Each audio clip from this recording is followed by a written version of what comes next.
Hello everyone, welcome back to my channel. বেশ কিছুদিন পর একটা ব্লগ ভিডিও নিয়ে এসেছি। এখন বাজে সন্ধ্যে 6:30 আর আমি যাচ্ছি অরিজিতের সাথে এনজেপি স্টেশনে। এনজেপি স্টেশন কেন যাচ্ছি একটু পরেই তোমরা জানতে পারবে। তো চলো আজকের ভিডিওটা আর দেরি না করে শুরু করা যাক। পুরো ভিডিওটা স্কিপ না করে দেখার অনুরোধ রইল, কারণ আজকের ভিডিওতে রয়েছে অনেক কিছু একসাথে। এই ভিডিওটা 3-4 দিনের ক্লাব করা একটা ভিডিও। আমার মা এসছে কলকাতা থেকে শিলিগুড়িতে আমাদের সাথে কয়েকদিনের জন্য, আর তার জন্যই আজকে আমরা যাচ্ছি মাকে রিসিভ করতে এনজেপি স্টেশনে। সারা দুপুর ঝমঝমিয়ে বৃষ্টি হয়েছে, ওয়েদার ভীষণ ঠান্ডা আর ট্রাফিকও খুব বেশি। অটো ধরে আমরা ধীরে ধীরে পৌঁছে এলাম এনজেপি স্টেশনে। ওইদিকে মায়ের ট্রেন থেকে নামার সময় হয়ে গেছে, তো তড়িঘড়ি করে আমরা চলে গেলাম প্ল্যাটফর্মের কাছে আর গিয়ে এখানে দাঁড়িয়ে রয়েছি, মায়ের জন্য অপেক্ষা করছি। দেখো, এত বৃষ্টি হয়েছে, চারিদিকে জল কাদা হয়ে রয়েছে আর ওয়েদার কিন্তু বেশ ঠান্ডা রয়েছে। এরপর অনেকক্ষণ পর মাকে আমরা খুঁজে পেয়েছিলাম, কারণ প্রচন্ড ভিড় হয় এই জায়গাটা, তোমরা সবাই জানো। তারপর মাকে রিসিভ করে আমরা অটো করে পৌঁছে গেলাম বাড়িতে। আর বাড়িতে যাওয়া মাত্রই জিদান দিদার সাথে শুরু করে দিয়েছে হুড়োহুড়ি খেলাধুলা। দিদা কি কি এনেছে কলকাতা থেকে সেগুলো খুলে খুলে একে একে দেখতে থাকলো এবং অনেক মজা করে তারপর ফিড নিয়ে মা আর জিদান রেস্ট নিচ্ছে বিছানাতে। আমি ওইদিকে রাতের রান্নাটা সেরে ফেলবো ঝটপট।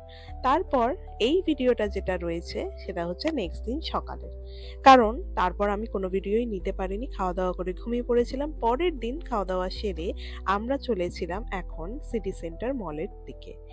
অরিজিৎ চলে গেছে বোলপুরে ওর কাজে। আমি, মা আর জিদান এই কটা দিন কোথায় কোথায় গেলাম তারই কিছু কিছু ক্লিপিং আমি নিতে পেরেছিলাম, সেগুলোই আজকের ভিডিওতে তোমাদের সাথে শেয়ার করব। সিটি সেন্টার মলটা উইকডেজে একদম খালি খালি থাকে, যে কারণে আসলে বেশ ভালোই লাগে, কারণ উইকেন্ডে এতটাই ভিড় থাকে যে পা ফেলার জায়গা থাকে না। তাছাড়াও এখন তো পুজো এসে গেছে, প্রচুর শপিং এর একটা অপশন এই জায়গাটাতে। তোমরা সবাই জানো যে এখানের ওয়ান অফ দ্য বিগেস্ট মলের মধ্যে সিটি সেন্টার মলটাও পড়ে যায়। আর জিদান এইরকম জায়গাতে খোলামেলা দৌড়াদৌড়ি করতে পারলে আর ওকে কে দেখতে পায়। ধীরে ধীরে আমরা নিচের দিকে চললাম, মানে আন্ডারগ্রাউন্ডে যাবো এবারে, কারণ জিদান তো ওখানে গাড়ি চড়বে। তার আগে আমরা ভাবলাম যে ওকে একটু অ্যামিউজমেন্ট পার্কটা ঘুরিয়ে দিয়ে আসি। তো আমরা ভেতরে প্রথমে ঢুকলাম, সেখানে দেখলাম যে সুন্দর করে সাজানো রয়েছে। জিদান ভাবছে দেখো না ঠাকুর, আসলে ওটা তো ঠাকুর নয়, ওটা ইন্ডিপেন্ডেন্স ডে এর জন্য একটা সাজানো জায়গা রয়েছে, ওখানে ফটো বুথ করেছে, খুব সুন্দর দেখো সাজিয়েছে। তারপর এখান থেকে আমরা চলে গেলাম অ্যামিউজমেন্ট পার্কে। এটা মলের বাইরে রয়েছে, কিন্তু মলের ভেতর থেকেও যাওয়া যায়। আর এইখানে জিদানের কোনো রাইড না নেওয়ার থাকলেও আমরা এখানে আসি ওকে এই আলো ঝলমলে জায়গাটা দেখানোর জন্য। খুব সুন্দর দেখতেও লাগে আর ওরও মন মেজাজ ভালো হয়ে যায়, কারণ ওর প্রিয় প্রিয় গানগুলো রাইডের সামনে বাজতে থাকে। সাজুগুজু করে জিদান বাবু আজকে দিদুনের সাথে বেরিয়েছে গুরু গুরু করতে। কত না আনন্দ ওর মনে হচ্ছে তার ঠিক নেই। আর মা ভাবছে যে ওকে কোন রাইড চড়ানো যায়, কিন্তু ওকে এখানে কোনো রাইড চড়ানো যাবে না। আমি মাকে বললাম আন্ডারগ্রাউন্ডে কার রাইড রয়েছে, জিদানের সবচেয়ে প্রিয় ওই জায়গাটা, সেখানেই তুমি নিয়ে যাও, ওকে ওটা চড়িও। তারপর এদিক ওদিক জিদান দেখতে থাকলো, কখনো এই দেখো হাঁস জলের মধ্যে ভাসছে, খুব সুন্দর করে বোটের মতন করে রাখা রয়েছে। কেউ রাইড আজকে নিচ্ছে না, তার কারণ একদম খালি খালি রয়েছে আজকে, উইকডেজ যেহেতু। আর উইকেন্ডে এখানে পা রাখার সত্যি জায়গা হয় না, প্রচুর বাচ্চা আসে, অনেক লোকজন এখানে ভিড় করে আসে। এরপর আমরা আন্ডারগ্রাউন্ডে গেলাম জিদানের জন্য জয় রাইড দেওয়ার জন্য। এখানে ওর এই গাড়িটা তোমরা আগের ভিডিওতেও দেখেছো যে এইটা চড়তেও ভীষণ ভালোবাসে।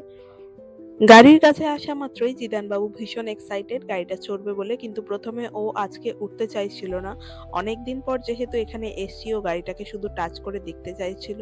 আমি মাকে বললাম যে ও দেরি হচ্ছে যখন, তুমি একটু বসো, আমি ওকে জয় রাইডটা দিয়ে নিয়ে আসছি। এ বলে ওর সাথে সাথে ওই গাড়ির পেছন পেছন আমি ঘুরতে থাকলাম। ওকে তো একা ছাড়া যায় না, কারণ ও কখনো কখনো সিট থেকে উঠে আসে। যতই বেল্ট পরানো থাকুক, ও বেল্ট খুলতেও এখন শিখে গেছে। ওর সাথে সাথে আমাকে রাইডটা নিতে না হলেও ওর পেছন পেছন কিন্তু আমাকে চরকির মতন ঘুরতে হলো। জিদানের সবসময় গাড়ি প্রিয় এবং গাড়ি চড়াটাও ওর বেশ ভালো লাগে। অনেকক্ষণ ধরে এই গাড়ি চড়ার পরে আমরা বাড়ি চলে গেলাম এবং দিনটাকে এন্ড করলাম। আর এখন যে ভিডিও তোমরা দেখতে পাচ্ছ এটা নেক্সট দিন দুপুরবেলায়। পরের দিন সকালে খাওয়া দাওয়া সেরে ঝটপট আমরা চলে গিয়েছিলাম সুকনা রেলওয়ে স্টেশনে, যেটা আমার বাড়ির কাছ থেকে একদমই মানে কি বলা যায়, অটো করে জাস্ট 5-7 মিনিট লাগে। এত সুন্দর ভিউ, আর এটা যেহেতু দার্জিলিং ডিস্ট্রিক্টের মধ্যে পড়ে যাচ্ছে, যে কারণে এর প্রাকৃতিক সৌন্দর্য অসম্ভব সুন্দর। এখানে ওয়েদার থেকে শুরু করে চারিদিকের গাছপালা আকাশ প্রত্যেকটাই দেখতে ভীষণ মনোরম লাগে। আর এইখানে আসার পরে দেখলাম যে গণপতি বিসর্জন হবে, সেই কারণে একটা গাড়ি নাচতে নাচতে যাচ্ছে, তার কিছু ক্লিপিং দিলাম। খুব আনন্দ করছিলেন ওনারা। দেখো, যখন আমি দেখলাম যে ভিডিও করছি তখন সাথে সাথে ওনারা আমার ক্যামেরার দিকে তাকিয়ে নাচ করা শুরু করলো। খুব আনন্দের একটা পরিবেশ। এই শুরু হলো আমাদের বাঙালির উৎসবের একটা সূচনা। এই থেকেই শুরু হবে একের পর এক আমাদের ফেস্টিভ্যাল। আর ওই যে দূরে হনুমানজি দাঁড়িয়ে রয়েছে, মাথা উঁচু করে দেখো সবাইকে আশীর্বাদ দিচ্ছে হাত তুলে। আর এইদিকে টয় ট্রেন এসে গেছে, তো মাকে আমি টয় ট্রেন দেখালাম। অনেকক্ষণ এখানে আমরা অপেক্ষা করলাম, ঘুরছিলাম, সুন্দর ওয়েদার ছিল। আর এই সুকনা রেলওয়ে স্টেশনটা ভীষণ সুন্দর একটা জায়গা, আমরা বারবারই ছুটে আসি, সেই জন্য মাকেও এনেছিলাম দেখাবো বলে। এরপর আমরা এখান থেকে গাড়ি নিয়ে চলে যাচ্ছি বাড়ির দিকে। আর বাড়িতে যেতে যেতেই পথে দেখলাম যে টয় ট্রেন আমাদের সাথে সাথেই যাচ্ছে। আর এইদিকে দেখো শালবন, উল্টো দিকে খালি জমি, আর ওই যে দূরে পাহাড়, আর আকাশে মেঘ করেছে, খুব সুন্দর লাগছিল দেখতে। সামনে থেকে তো আরোই সুন্দর লাগছিল। অনেকক্ষণ আমরা এখানে ঘোরাফেরা করেছি আজকে। তারপর মাঝপথে যেতে যেতে দেখলাম এখানে হয়েছে ডিজনিল্যান্ড। এই জায়গাটার নাম শালবাড়ি। এই শালবাড়িতে ডিজনিল্যান্ডের আদলে একটা প্যান্ডেল করা হয়েছে, আর সেখানে হচ্ছে গণেশ উৎসব। বিরাট বড় করে পুজো হয় দেখলাম, খুব আনন্দ করছে লোকজন, প্রচুর লোক এসেছিল। আমি ভাবলাম জিদানকে যখন এখান থেকে ক্রস করাচ্ছি, যাই এখানে একটুখানি ঘুরিয়ে দিই। এই বলে এখানে এসে বেশ কিছুক্ষণ আমরা সময় কাটালাম এবং তারপর বাড়ি গিয়ে আমরা দিনটা এন্ড করেছিলাম। খুব সুন্দর সাজিয়েছে দেখে আমাদের সবারই বেশ ভালো লাগলো। আর তারপর দিন আমার মা চলে গেছিল বাড়িতে। তো আজকের ভিডিওটা ছিল এতটুকুই।